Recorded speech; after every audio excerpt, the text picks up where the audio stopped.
वॾे वज़ीर सैयद मुराद अली शाह सराहड़ी ट्रेन हादसे जे फ़ौतियुनि जे वारसनि खे 10 लख ऐं ज़ख़्मियुनि खे 2 खां 5 लख रुपया ॾियण जो ऐलान कयो आहे। लियाकत मेडिकल यूनिवर्सिटी ठटे कैंपस जी इफ़्तिताही तक़रीब खे ख़िताब कंदे वॾे वज़ीर सैयद मुराद अली शाह जो चवणु हो त लम्स जे हिन कॉलेज सां न रुॻो लाड़ जे ज़िलनि पर सॼे मुल्क खे फ़ाइदो थींदो। हिन कॉलेज में पढ़ंदड़ शागिर्दनि खे आलमी मौक़ा फ़राहम थींदा।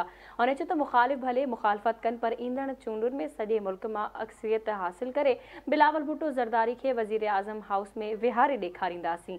वॾे वज़ीर ट्रेन हादसे में फ़ौत थियलनि जे वारसनि खे 10 लख ऐं ज़ख़्मियुनि खे 2 खां 5 लख रुपया ॾियण जो बि ऐलान कयो।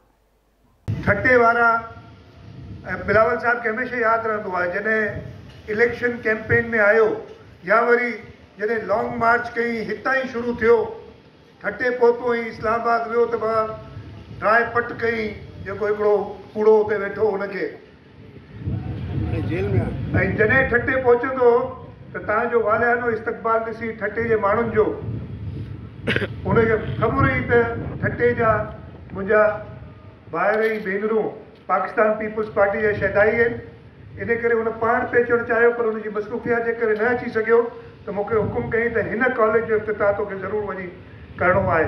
सो इन सिलसिले में तव्हां वटि हाज़िर थियो आहियां। तव्हां सभिनी खे मुबारक हुजे ऐं इंशा अल्लाह ताला जीअं मूं चयो जल्द तव्हां सां इलेक्शन कैंपेन में मुलाक़ात थींदी ऐं पाण गॾिजी मूंखे ख़बर आहे मुंहिंजे दोस्त त गॾिजी इस्लामाबाद ते हलंदा जॾहिं बिलावल साहब कसम खणंदो हलंदो गॾिजी सभई इस्लामाबाद।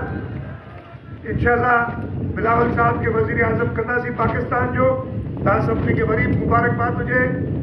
जीए भुट्टो, पाकिस्तान ज़िंदाबाद।